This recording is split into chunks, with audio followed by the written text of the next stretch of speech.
செஞ்சியில் காதல் தொல்லையால் 8ஆம் வகுப்பு மாணவி தூக்கிட்டு தற்கொலை செய்து கொண்ட சம்பவத்தில் தமிழக வெற்றிக் கழக நிர்வாகியை கைது செய்த போலீசார் மற்றொரு தாவைக்க நிர்வாகியின் மனைவியை தேடி வருகின்றனர்.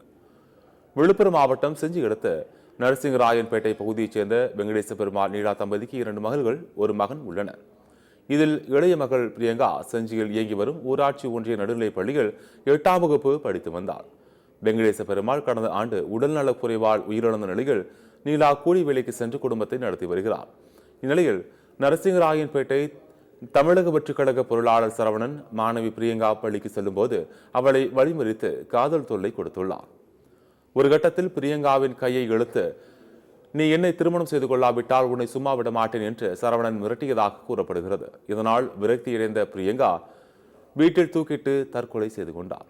இதுகுறித்து செஞ்சி போலீசார் விசாரணை நடத்தி சரவணன் மற்றும் விழுப்புரம் வடமேற்கு மாவட்ட தமிழக வெற்றிக் கழக செயலாளர் குணசரவணனின் மனைவி சங்கீதா ஆகியோர் மீது பெண் குழந்தைகளுக்கு எதிரான வன்கொடுமை உள்ளிட்ட 7 பிரிவுகளின் கீழ் வழக்கு பதிவு செய்து சரவணனை கைது செய்து நீதிமன்ற காவலில் சிறையில் அடைத்தனர்.